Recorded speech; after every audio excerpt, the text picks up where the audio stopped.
estudio lo realizamos en el contexto de un proyecto que aborda un poco el enfoque de violencia y de derechos de personas trans, que estamos trabajando desde la universidad, que trabajamos también con la Red Trans Perú y con Sociedad Trans FTM Perú. Jessy Vilela y Hanna Villaizán son parte del equipo, pero haciendo este proyecto nos dimos cuenta también, nosotros venimos trabajando con mujeres trans ya hace varios años, ¿no? Jimena trabaja este tema hace más de 10 años, Hanna Villaizán ha trabajado con nosotros en varias oportunidades, sin embargo no había información del grupo de hombres trans, de trans masculinos, digamos, ¿no? de las identidades trans masculinas. No se tenía nada prácticamente más que lo anecdótico, más lo que podamos conversar con personas de la comunidad con las que ya empezábamos a ver, a visibilizar. Personalmente yo he conocido a la población de hombres trans hace 2-3 años en un proyecto que se hacía acá de Macholandia, que participaban un par de personas y empezamos a conversar y entonces vimos esta necesidad de entender. Entonces, un poco este estudio tiene como objetivo un poco comprender la situación social de los hombres trans desde sus experiencias de vida, desde su socialización y desde el acceso a servicios y principales necesidades sociales. La lógica, la idea del estudio es para nosotros entender a una población, ¿no? Nosotros queremos trabajamos con la población trans, estamos empezando a trabajar con la población de hombres trans. Lo primero que necesitábamos era comprender quiénes son, cuáles son sus experiencias, cómo socializan, cómo se da el desarrollo de su identidad de género en el contexto social, cuáles son los obstáculos para acceder a servicios. Sabemos que las políticas públicas no están, no hay que hacer mucha investigación para saber que no existen políticas públicas que abordan a esta población. Recién existe una política hacia mujeres trans aprobada en el Ministerio de Salud en diciembre del año pasado, enfocada desde la prevención de VIH. Entonces, no había que hacer ni siquiera mucha revisión de fuentes secundarias porque sabemos que eso no existe, ¿no?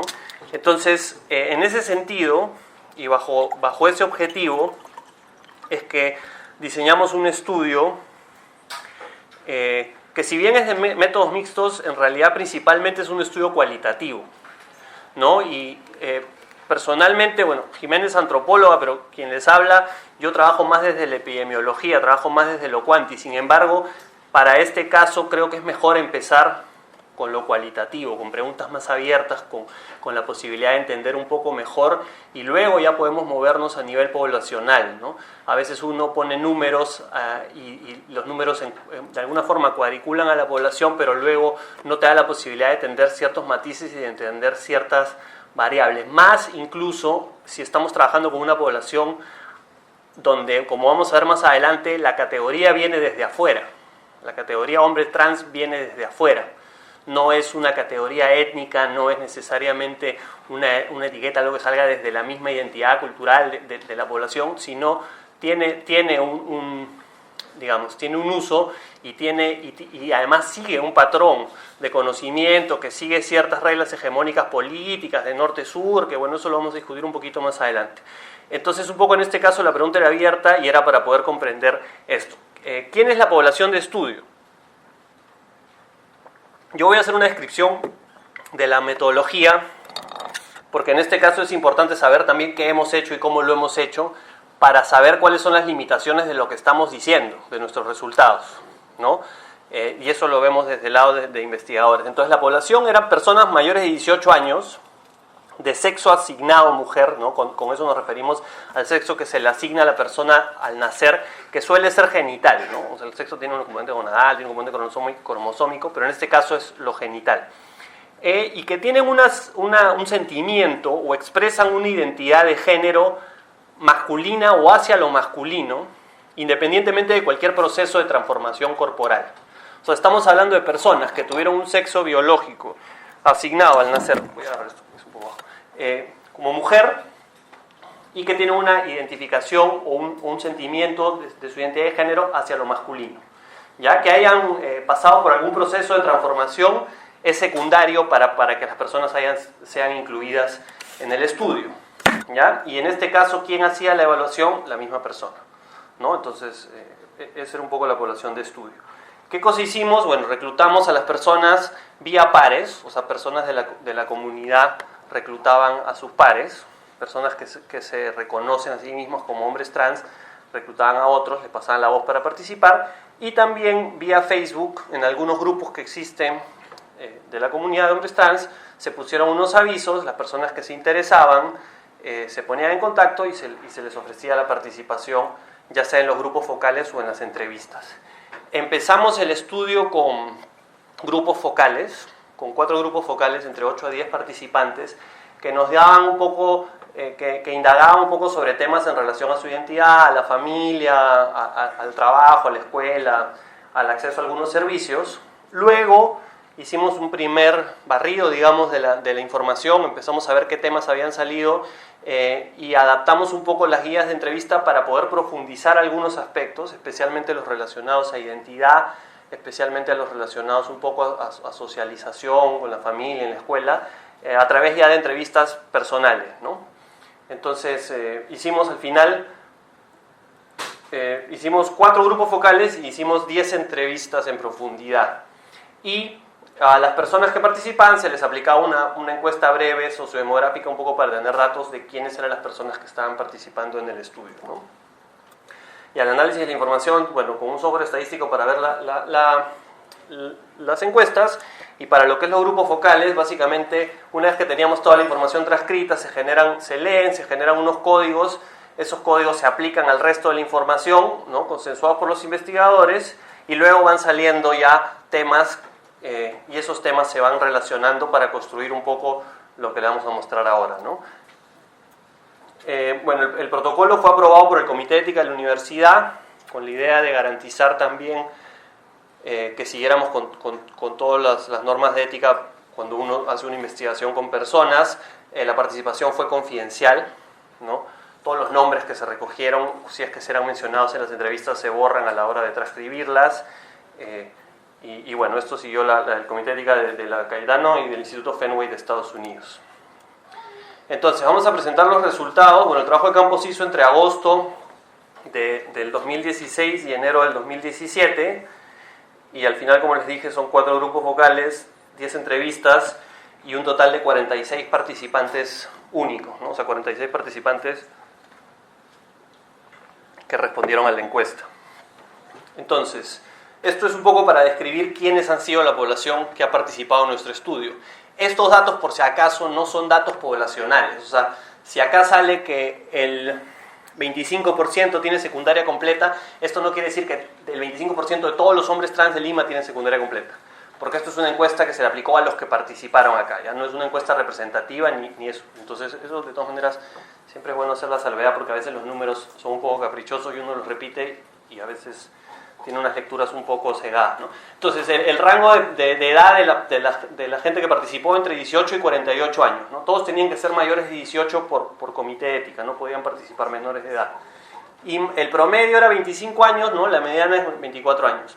Dentro del nivel educativo, bueno, la mayoría de la población, 3/4 de la parte de la población tenía estudios o secundaria completa o estudios superiores, ¿no? Es más, de hecho, la mayoría de la población tenía formación universitaria o técnica, o sea, es una población relativamente, o sea, bastante bien educada, y igual en acceso al trabajo, ¿no? 70% de la población tiene un trabajo a tiempo parcial o completo. Luego vamos a ver un poco el matiz de esto, pero en todo caso la población a la que hemos llegado era una población que tenía un nivel de educación alto y que tenía acceso al trabajo. Estos son los distritos que hemos agarrado, ¿no? Bueno, Barranco, Breña, Carmen de la Legua, Chorrillos, Comas, Independencia, más o menos una distribución por casi todo Lima, ¿no? Las entrevistas se hicieron acá, o sea, los participantes igual tenían que venir acá, lo cual a veces pone una limitante, pero tuvimos participantes de todo Lima. Entonces, lo primero que voy a cubrir tiene que ver lo primero que vamos a ver tiene que ver con el desarrollo de la identidad de género, ¿no? Y en este caso, un poco lo que vamos a tratar de mostrar son esos elementos, o sea, las vivencias de las personas. El desarrollo de la identidad es un proceso meramente subjetivo, ¿no? Lo que estamos tratando de entender, y es lo que vamos a presentar con esta investigación, son algunos elementos comunes que hemos visto en la población participante al entender su identidad de género, al entender esta especie discordancia entre el sexo asignado y el género sentido, digamos, ¿no? Entonces, en este caso la primera pregunta era: ¿a qué edad te diste cuenta por primera vez que eras una persona trans o que tenías una identidad de género no conforme, ¿no? Entonces te van a decir de 4 a 30 años, un promedio más o menos de 10 años. Ahora, también tiene que ver con cómo, y hay gente que te va a decir desde que tengo uso de razón, desde siempre, tiene que ver con cómo se entiende la pregunta también, porque alguien lo puede entender como a qué edad ya te asumiste como persona trans, ¿no? Pero de todas maneras ponemos estos datos como para poder decir que la mayoría de personas te va a decir que ha tenido esta sensación, este entendimiento, esta autorreflexión, digamos, desde la niñez, ¿ya? Obviamente el periodo de a quién le contaste avanza y el promedio es alrededor de 18 años, ¿no? Entonces, en ese sentido, bueno, ya eso también es un contraste y ya va dando un indicador de las vivencias de las personas. Entonces, para presentar un poco los elementos, ¿no?, en el desarrollo de la identidad, como digo, sería ya tema de otro estudio, de otra investigación, hacer toda una discusión de cómo se desarrolla la identidad de género en los hombres trans, pero acá estamos tratando de encontrar algunos elementos que han salido de la información, de las entrevistas, de los grupos focales, y que además creo que tienen una relación con el tema de necesidades sociales, de acceso a servicios, y creo que también ese es el tipo de información que de alguna forma sería bueno que los funcionarios públicos, las personas que realizan políticas públicas, lo entiendan, porque al final uno legisla o uno genera políticas para las personas, entonces hay que saber cómo es la vivencia de las personas para poder adaptarse y no al revés, ¿no? Entonces, un elemento muy saltante tiene que ver con la ambigüedad, y acá le hemos puesto, usando las palabras de un participante, una etapa que en un primer momento es como sentirte un bicho raro, y que es una ambigüedad, primero interna, ¿no? O sea, ¿quién soy yo? ¿Qué soy yo en relación a mi identidad de género? O sea, me dicen mujercita, me visten como mujercita, y yo no me siento así. Yo quiero jugar como mi hermano, yo quiero usar la ropa de mi hermano, yo quiero parar con los chicos, con mis primos, quiero hacer lo que hace mi papá. Entonces, ese elemento de ambigüedad que es interno, también está puesto afuera, en todo momento. La persona que se relaciona con el chico, con el niño, la familia, se muestra, o sea, lee el comportamiento del individuo de una manera ambigua. ¿Qué está pasando? ¿Por qué actúa así? ¿Por qué mi hijita no actúa como mujercita? La ambigüedad viene del entorno educativo, del entorno laboral, y esto que un participante describe como una etapa de bicho raro en la niñez, en realidad está presente hasta a la vida adulta, ¿no? O sea, hasta la vida adulta tienes una persona que ya tiene una identidad asumida, que tiene una expresión de género masculina y que sin embargo su familia la sigue llamando en femenino, por ejemplo, ¿no? O que cuando presenta un documento de identidad, o sea, te dicen, no, tú eres mujer.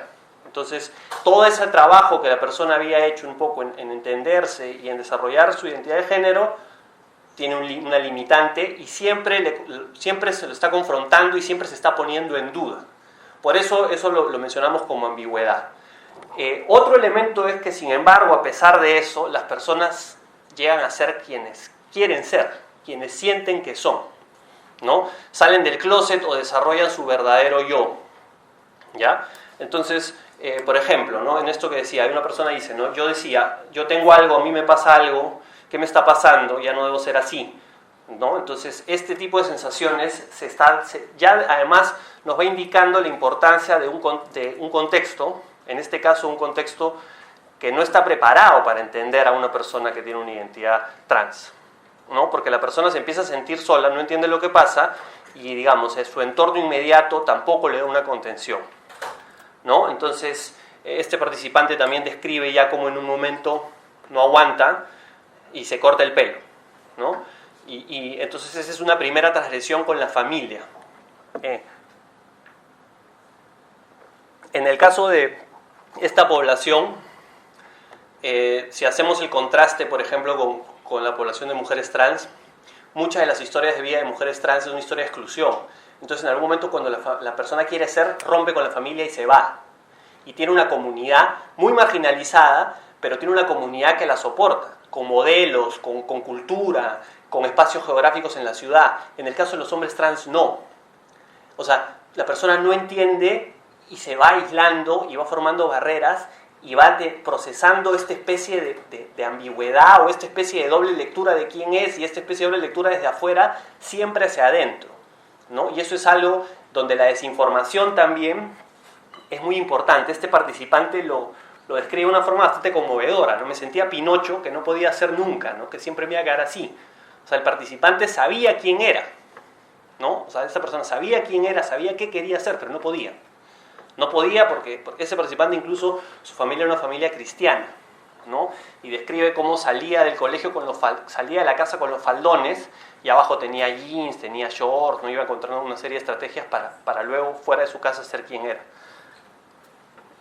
Entonces, otro elemento que es súper importante es la desinformación.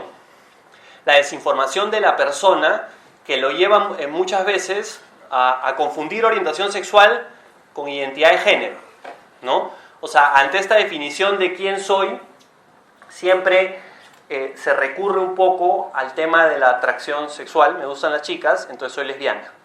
Porque es una categoría además que está a la mano, ¿no? Y ese va a ser un elemento bastante común. Incluso hay personas que salen del closet, por decirlo de una manera, se asumen una identidad o revelan ya una identidad distinta en su familia, pero diciendo, mira mamá, me gustan las chicas, ¿no? Porque también ni la persona tiene los elementos para explicarlo, ni la familia tiene los elementos para comprenderlo. Entonces siempre va a haber esta especie de mezcla entre la identidad sexual y entre la orientación sexual, y la identidad de género. No sé si no ha estado incluso cuando se le pregunta no tengo ese dato acá, pero cuando no está la tabla, pero cuando nosotros pusimos la pregunta de orientación sexual abierta, ¿cuál es tu orientación sexual? Y una buena parte, alrededor de un tercio de los participantes respondieron trans en la pregunta de orientación sexual, ¿no? Entonces, eso también es un poco a veces, eso es otra de las lecciones que vamos entendiendo a lo largo del estudio, que es que esta información que a veces en espacios académicos o espacios que vienen del activismo, pero también de un activismo, por decirlo de una forma, un poco más privilegiado, ¿no? Con más información, que maneja discursos un poco más a nivel internacional, a veces maneja un lenguaje bastante distinto del que tienen las personas en la calle, las personas en común, que son, sin necesariamente hacer una reflexión política de quiénes son, ¿no? Y eso es una de las lecciones que también vamos a ver del estudio. Entonces, esta confusión va a llevar a sentimientos constantes de incomprensión y de aislamiento, ¿no? Este participante, dice esto es un poco difícil en media hora poder mostrar lo que los participantes han dicho, pero los testimonios son bastante conmovedores en muchos casos, porque siempre van mostrando las huellas que se va dejando en la vivencia, en las experiencias subjetivas de las personas, el crecer en un entorno que de alguna forma no te deja ser, ¿no? Entonces esta persona decía, bueno, claro, ya salí del closet, no tenía información, entonces como me gustan las chicas, soy lesbiana, pues, y soy mujer, soy lesbiana, ¿no? O sea, ¿qué otra opción tengo? Y así sale, ¿no? Y entonces, y la otra cosa que va pasando es que la persona piensa que es la única. Muchos participantes describen el sentir que son las únicas personas del mundo que están atravesando por esto.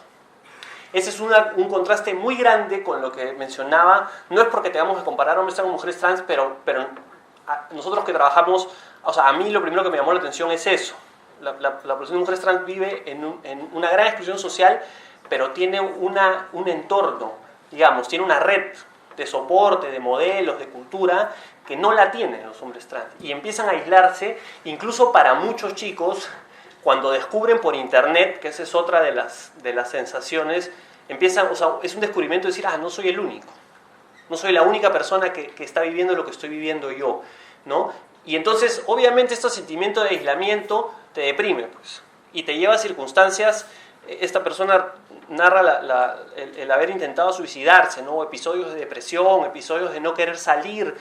Un participante nos contaba eso, ¿no? El nunca haber pedido un trabajo, por ejemplo, ¿no? Siempre tratar de trabajar como ayudante, bajar por el radar. O sea, es una vivencia bastante difícil el no poder salir y decir, bueno, yo soy, porque también muchas personas no sienten un respaldo. O sea, no sienten ahora que está empezando a haber mayor visibilidad, creo que eso también es parte de por qué hacemos este tipo de trabajo, es para poder decir, la población está, ¿no? Y no es una sola persona. En ese aspecto, Internet se muestra como un espacio seguro. Es un espacio que da información.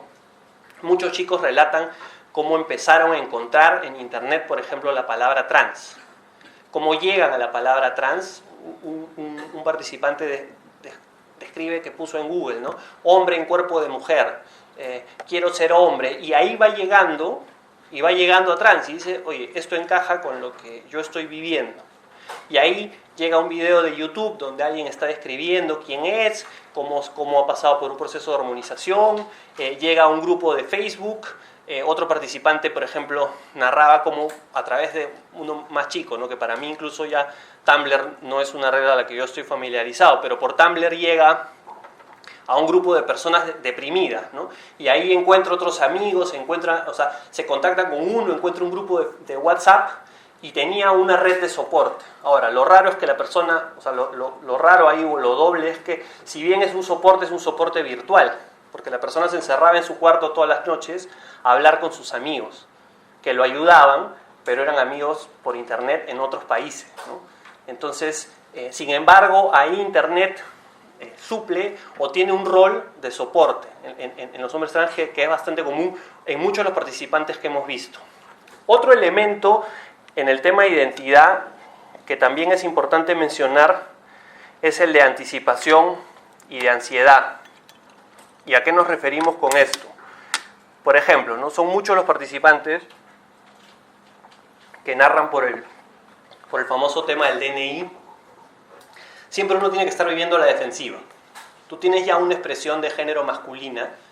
En la calle la gente te ve y te confunde con un chico, ¿no? Con un pata. Pero sin embargo, en clase, cuando van a pasar lista, van a nombrarte en femenino.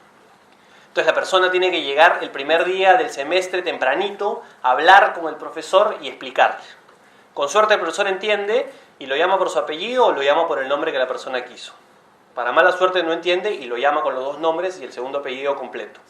Entonces, ir a un banco, ir a un servicio de salud, pedir un trabajo, donde pasas un primer filtro porque mandas tu CV y cuando luego te toca sentarte para la entrevista, entonces la persona tiene que estar de alguna forma viviendo a la defensiva, anticipándose.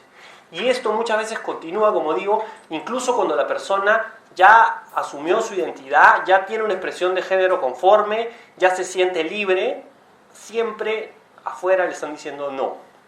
Y le están poniendo un pare y de alguna forma sí, muchas veces la persona tiene que estar a la defensiva, anticipándose a aquella confrontación a la identidad sentida con la identidad legal, ¿no? Y eso se ve hasta la vida adulta.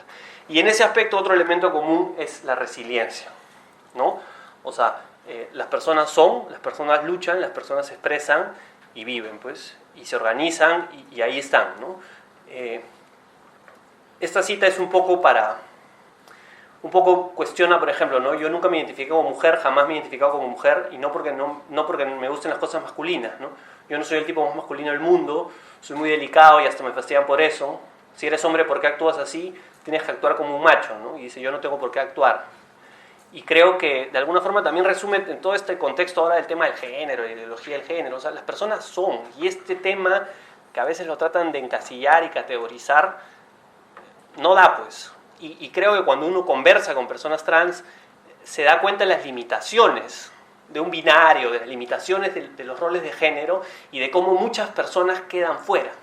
Y quedan fuera desde su entorno más cercano, incluso desde la propia vivencia subjetiva, ¿no? Desde para entenderse. O sea, el marco no da ni para explicarte quién eres, ¿no? Y eso genera obviamente... genera una serie de daños internos, pues, en la persona cuando va creciendo, ¿no? En la familia las historias son variables y bueno, eso es... Nosotros hemos conversado con varias personas y eso es tal vez una de las limitaciones de un estudio cualitativo, no es que uno recibe diferentes versiones, no podemos hacer una estandarización, Sin embargo, siempre va a haber una negociación, cierta apertura, siempre se encuentra algún miembro de la familia con el que se puede tener más confianza. A veces es la mamá, a veces el papá, a veces son los hermanos. Algunas personas, varios de los participantes todavía no habían salido del todo con su familia para explicar un poco la identidad. Algunos participantes narran sentar a su mamá y ponerles un video de YouTube que explique lo que es trans y decirle, mira, esto soy mamá, ¿no? Para poder un poco recurrir a eso. Y ahí también un poco, eso es algo que nosotros que vamos trabajando en este tema salió, ¿no? O sea, necesitamos materiales para los padres, necesitamos materiales para el público en general, para explicar algo tan simple como qué cosa es una persona, o sea, qué significa que un chico sea trans, qué significa que una chica sea trans, y que la persona lo pueda entender, ¿no? El factor religioso condiciona el relacionamiento. Varios de los participantes tenían padres evangélicos, cristianos, y eso de plano ya marcaba un marco mucho más cerrado, ¿no? Y en la etapa escolar también lo van a narrar cómo en los colegios evangélicos se habla de la homosexualidad como algo maligno y no se da, o sea, y menos se habla de la identidad de género, entonces no das pie ya para que la persona siquiera lo pueda mencionar, ¿no? De arranque ya la persona dice, este es un tema tabú y no lo voy a mencionar. En la escuela es evidente las consecuencias de un entorno coercitivo, de un entorno que no deja ser, ¿no? La falda y el pelo largo, que son elementos bastante comunes, digamos, estereotipos de género que son muy reforzados en la mayoría de colegios, se vuelven signos marcados de opresión. Y decimos signos marcados de opresión porque son casi la totalidad de los participantes nos va a contar, o nos contó, lo difícil que era usar una falda. Y todas las estrategias que hacían para no usar la falda. Ensuciar el uniforme, meterse a los campeonatos de deporte, llevar en la mochila, para no usar algo que además, como decimos, es un símbolo externo, es un símbolo social de feminidad, ¿no? Poco o nula información sobre la identidad de género. Decimos una socialización confusa, ¿y a qué quiere decir eso? De nuevo, ¿no? En varios de los colegios no se habla del género. Se habla más o menos de la homosexualidad o no se dice, pero ya entonces te encajan, ¿no? Y a la persona le encaja. Entonces muchos de los chicos te van a narrar, mira, en mi colegio pensaban que yo era lesbiana. Entonces hasta ahí llegaba, ya que me cataloguen como lesbiana, ya me quedo tranquilo y ya no voy a intentar, por eso ponemos evasivo, no voy a intentar decir, mira, yo quiero vestirme así o yo quiero una expresión de género masculina para poder seguir socializando. Porque iba a ser mucho ya, el contraste iba a ser mucho para poder seguir encajando, ¿ya? Y en los colegios, entonces así también se va perpetuando el aislamiento, ¿no? Estos, por ejemplo, cómo narran las personas, qué es lo que hacían, ¿no? Otro decía, por ejemplo, yo quería tener el pelo corto, tenía un amigo que tenía piojos y entonces hacía que me contagiara para que me tengan que cortar el pelo, ¿no? Por ejemplo. Entonces, en ese sentido, claro, eso da risa, ¿ya? Y es verdad, da risa, o sea, los mismos participantes se ríen, ahora que lo recuerdan hacia atrás, pero ponte en el lugar del niño, ¿no? O sea, ponte en el lugar de la persona que todos los días que sale de su casa siente que es una tortura verse en falda y tener que llevar el short. Había un participante que decía, ¿no? Ya, yo iba al colegio en falda, pero me ponía, cuando ya no podía evitarlo, me ponía un short debajo. Entonces,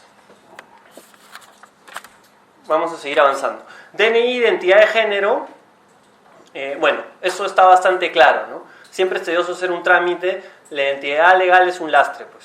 O sea, las personas son quienes son, las personas hacen la lucha que tienen que hacer para desarrollar su identidad, y el DNI siempre le está diciendo que esa lucha es insuficiente, ¿no? Y siempre los está poniendo en situaciones incómodas, en situaciones a veces que son vergonzosas, al entrar a una discoteca, por ejemplo, ¿no? Una persona que ya tiene una expresión de género masculina y te hacen hacer la fila de mujeres, ¿no? Entonces son situaciones que el DNI entonces es un dispositivo que facilita la discriminación y es una barrera para acceder a servicios de trabajo, educación, salud, entre otros. Pero en realidad, como vemos, un montón de las experiencias, en este caso de los hombres trans, ya en la vida adulta, están condicionados por la identidad legal, por el no reconocimiento de la identidad de género en el documento de identidad, ¿no? Entonces, por ejemplo, continuando con la exposición, el acceso a salud es limitado. Nosotros no lo hemos medido, digamos, estadísticamente, poblacionalmente, pero los relatos son comunes, ¿no? O sea, las personas estar en una sala de espera para cualquier servicio de salud y que te llamen por tu nombre y la persona tenga una expresión de un género que no es acorde, digamos, con el nombre femenino, es un problema. Te genera murmullos, miradas, que incluso el proveedor te cuestione, ¿no? Oye, pero no entiendo, tu nombre es María, tú no eres, entonces no, sí soy. Entonces, ese tipo de cosas por las que una persona, por los que no somos trans, no pasamos, es una experiencia cotidiana en personas trans porque no se puede hacer el cambio en el documento de identidad y condiciona acceso a muchísimos servicios, ¿no? De nuevo, no hay que hacer mucha indagación para saber que no hay programas ni protocolos de atención para el personal de salud que aborde necesidades de salud de la población trans, por ende tampoco hay entrenamiento, ¿no? Cuando le preguntamos a la gente si alguna vez había usado hormonas masculinizantes, digamos, ¿no? Testosterona principalmente, bueno, un 30%, alrededor de un 30% las había usado, sin embargo un 90% las quería usar, ¿no? En el caso de cirugía de reasignación, y en ese caso incluimos tipo cirugía como mastectomía, por ejemplo, el acceso era menor, ¿no? Sin embargo, el deseo también era 9 de cada 10. Obviamente una cirugía es más costosa que el usar testosterona. El acceso a los procesos de masculinización es principalmente a través de servicios privados. O sea, no existen en servicios públicos, ¿no? No hay servicios, hospitales del MINSA o centros de salud que provean protocolos para masculinización. Existen algunos centros privados, existen algunos médicos que además tienen una buena reputación, o sea, entienden a la población y la gente se va pasando la voz. Sin embargo, por ejemplo, el costo de las hormonas, más allá de lo que te cobra el médico en la atención, es alrededor de 200 soles por mes. Y este es un proceso continuo y constante. No estamos hablando de un tratamiento que dura 2 meses y ahí lo dejas, sino es algo de por vida. 200 soles es la cuarta parte más o menos del sueldo mínimo, entonces no es un costo menor y para algunas personas le es un problema y le es prohibitivo. Hay mucho menos información para la parte quirúrgica y el acceso es menor, por lo que nos contaban, una mastectomía puede costar alrededor de 5.000 soles, entonces ya estamos hablando de otro tipo de costos.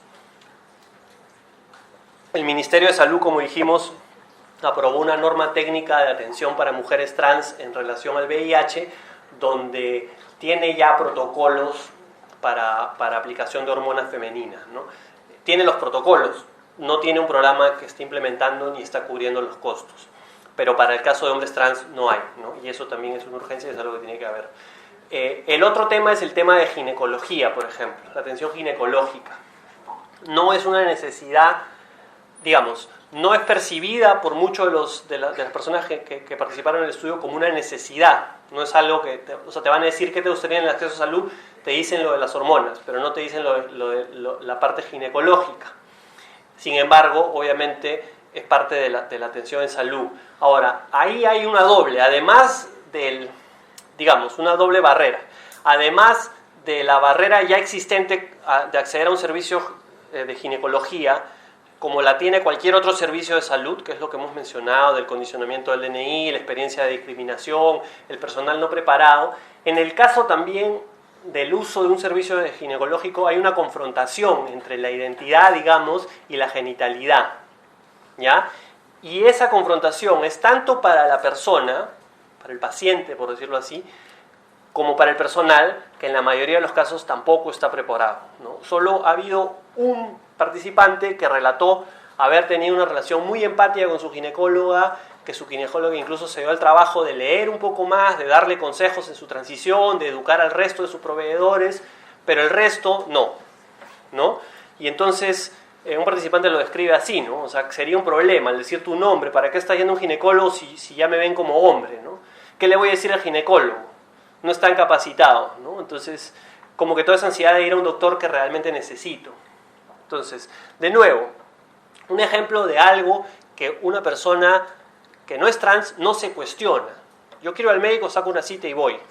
Bueno, hay personas que, bueno, ya después, o sea, puedes tener tu propio proceso de cómo enfrentar el tema de salud, pero esa barrera no la tiene cualquier persona, una persona trans la tiene, ¿no? Y en este caso también, por ejemplo, prácticamente la totalidad de participantes no se había hecho nunca un Papá Nicolau, por ejemplo, ¿no? Un participante dice, yo tengo 25 años, nunca he ido a un ginecólogo, ni hombre, ni mujer, ni nada, nunca he ido, ¿no? Entonces, y obviamente es parte de la salud de una persona trans que debería ser abordada. En relación al trabajo, como habíamos dicho, el 70% de los entrevistados reporta tener un trabajo, ¿no? Parcial o de tiempo completo. Sin embargo, en los testimonios vamos a ver que la identidad trans se va a relacionar a dificultades para encontrar un trabajo, ¿no? Muchos pasan unos primeros filtros y luego cuando hay entrevistas te dicen lo siento, no podemos, o lo siento, tendrías que venir con ese uniforme, o les dan alguna excusa o no los contratan, ¿no? Lo siguiente es para mantener un trabajo, ¿no? O sea, se dan cuenta personal de limpieza, por ejemplo, de apoyo, y se dan cuenta de las personas trans, y entonces le dicen excusas y salen del trabajo. Y lo siguiente es para tener un desempeño y una socialización. Ok, el trabajo te aceptó, no hay ningún problema a ese nivel de recursos humanos, pero luego la socialización en el día a día es incómoda también. Con clientes, con personas, con colegas. Entonces, si bien las personas pueden acceder o te están diciendo que una mayoría, un 70% está trabajando, digamos, la calidad de ese acceso al trabajo no es la óptima. Y en este caso está condicionado por la identidad legal. Para ir cerrando ya, bueno, las experiencias de discriminación están constantes y están a lo largo de toda la vida, ¿no? En este caso hablamos de experiencias en espacios públicos, ¿no? Miradas, murmullos, agresiones. Y ahí, de nuevo, ¿no? El tema del uso del baño, por ejemplo, ¿no? La persona que te dice, no soy mujer para ir a un baño de mujer, pero tampoco soy lo suficientemente hombre para ir al baño de hombre. Entonces no sabe qué hacer, ¿no? Y creo que ese ejemplo creo que resume un poco, digamos, lo poco preparado que está en este momento el marco legal, social, para incorporar, para incluir a una persona trans y para que la persona trans pueda tener una vida plena, ¿no?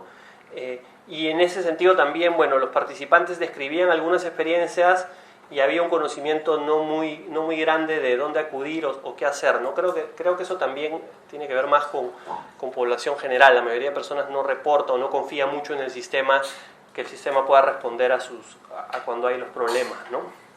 Un punto final ya para cerrar.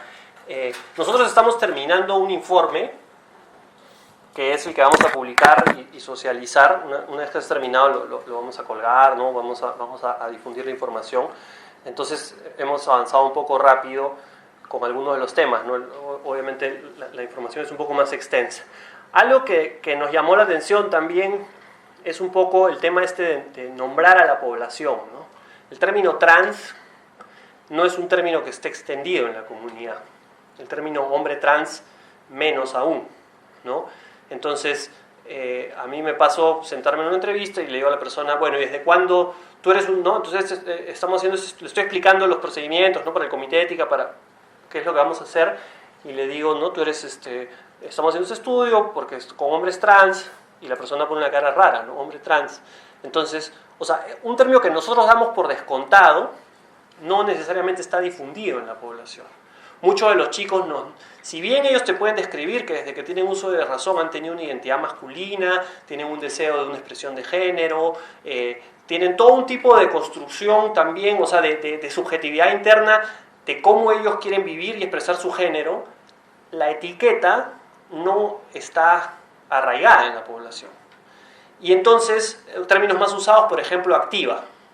Activa quiere decir lesbiana activa, ¿no? Para personas entonces, y dentro de eso hay un término peyorativo que es chito, ¿no? Que se usa un poco para describir a las personas con una actitud más masculina, con una apariencia más masculina. De nuevo, siempre está presente la confusión identidad de género, orientación sexual, ¿no?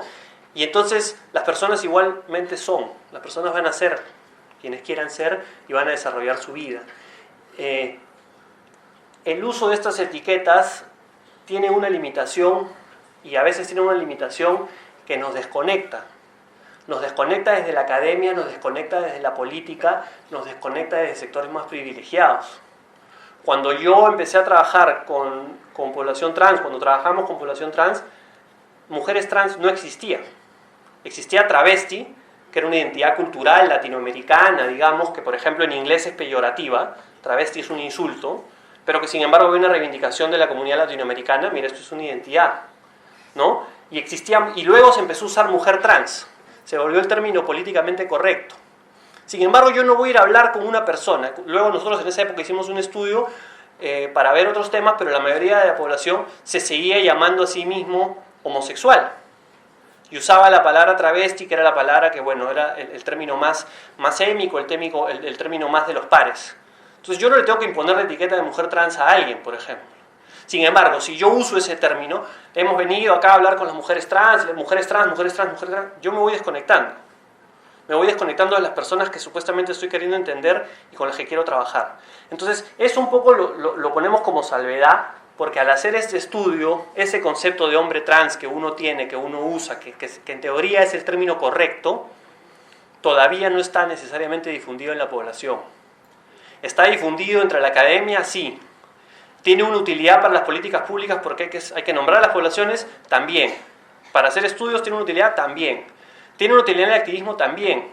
Pero en este caso hay que hacer la salvedad que también tiene una utilidad en un activismo que está en una posición más privilegiada, de acceso a educación, de acceso a discursos más cosmopolitas que, como digo, o sea, hay siempre un flujo de información norte-sur. Lo que se dice en el norte es lo que llega al sur y lo que el sur adopta y que pocas veces cuestiona y critica. Entonces, esto lo decimos simplemente porque este estudio nos ha dado esa oportunidad de entender eso. Si nosotros queremos llegar, queremos entender, que vamos a tener que nombrar, pero nombremos con cuidado y nombremos desde la empatía y nombrémonos desde una vinculación con las poblaciones. Esto lo decía una persona, ¿no? Esta palabra es poco conocida, yo no la había escuchado, ¿no? Algunas personas, alguien les dice, ¿no? Conversan con un amigo, con una amiga, yo soy así, entonces tú eres trans, ¿sí? Ya, ok. Y ahí es como que empiezan a nombrarse, ¿no? Para cerrar ya las recomendaciones, bueno, esto lo podemos conversar después. Lo primero es lo de la ley de identidad de género, ¿no? Eso es clarísimo y eso es una urgencia para las personas trans en el país y va a facilitar el acceso a muchos servicios. A nivel de educación, obviamente tienen que haber materiales que incluyan el respeto a las identidades de género y se tienen que capacitar a los docentes y se tienen que informar a los padres. Estamos viendo todo este tema de la ideología de género. Y el punto es, más allá de la lucha política, más allá de conservadores contra progresistas, este tipo de problemas afecta la vida de las personas.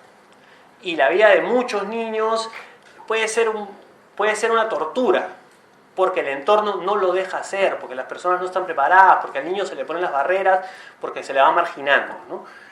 En el caso de salud se necesita, y eso, bueno, vamos a tener que conversar con el Ministerio de Salud, que empiece a haber un programa de salud integral para las personas trans. No trans como no salud trans para controlar el VIH en mujeres trans, sino salud trans en general, procesos de feminización, procesos de masculinización, entrenar al personal. Idealmente entrenar en las universidades. Las universidades deberían tocar estos temas de salud trans para las carreras de salud y también deberían haber programas de formación médica continua.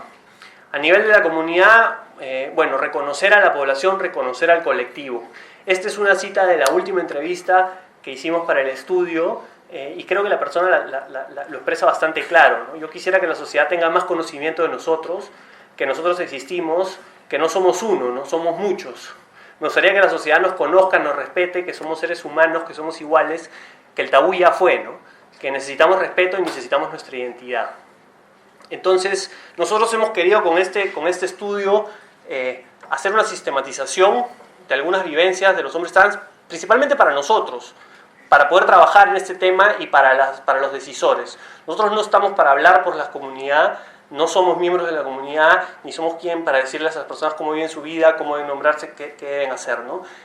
También es el agradecimiento a los participantes, el agradecimiento a la comunidad que cada vez se va haciendo más visible.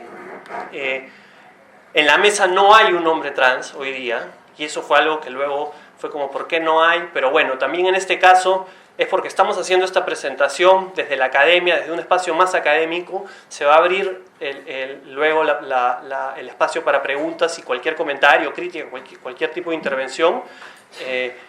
Bueno, el equipo de investigación es el que está ahí. Jessy Vilela, de Sociedad Trans FTM Perú, nos ayudó en la coordinación del trabajo de campo. Y bueno, gracias. Ahora vamos a pasar a los comentarios de María Soledad Fernández, que es profesora de Derecho de Familia, de Género y de Metodología e Investigación de la Facultad de Derecho, y que además ella es abogada y que está haciendo también un doctorado en antropología en el tema de identidad trans.